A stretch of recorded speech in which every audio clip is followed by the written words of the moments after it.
পরের খবর, সব্যসাচী দত্তর বিরুদ্ধে চার্জশিট বারাসাত আদালতে 56 দিনের মধ্যে আদালতে এই চার্জশিট পেশ করা হলো। রঞ্জিত আমাদের প্রতিনিধি আমাদের সঙ্গে রয়েছেন, কথা বলবো তার সঙ্গে।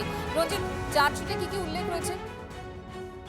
সব্যসাচী দত্তের বিরুদ্ধে শুধু নয়, সব্যসাচী দত্তের সঙ্গে আরো একজন আছে যার নাম হচ্ছে বিদ্যুৎ গাঙ্গুলি। এই দুজনের নামেই আজকে চার্জশিট বারাসাত আদালতে পেশ করা হলো এবং 56 দিনের মাথায় কিন্তু আদালতে এই চার্জশিট পেশ করলো।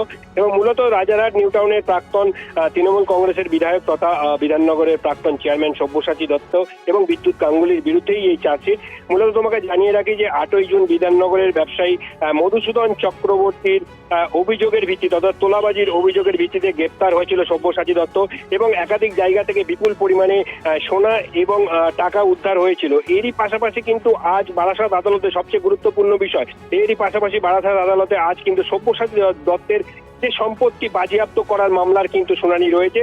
পরবর্তীতে কি রায় দেয় সেই বিষয়ে কিন্তু তদন্তকারী আধিকারিকরা চেয়ে রয়েছেন। মূলত সব্যসাচী দত্তের যে বিপুল সম্পত্তির হদিশ এবং প্রায় 10 কিলোর মতো সোনা উদ্ধার হয়েছিল, সেই মামলার কিন্তু চার্জশিট দিল, আদালতে পেশ করা হলো 56 দিনের মাথায়। ধন্যবাদ রঞ্জিত। 56 দিনের মধ্যে এই চার্জশিট পেশ করা হলো এবং সব্যসাচী দত্তর বিরুদ্ধে চার্জশিট পেশ করা হয়েছে বারাসাত আদালতে।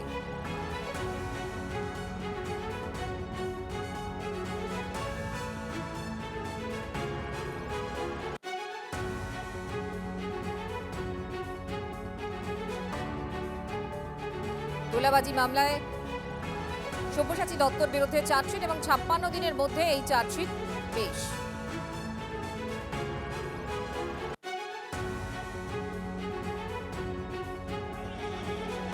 ছাপ্পান্ন দিনের মধ্যে আদালতে চার্জশিট পেশ করা হলো।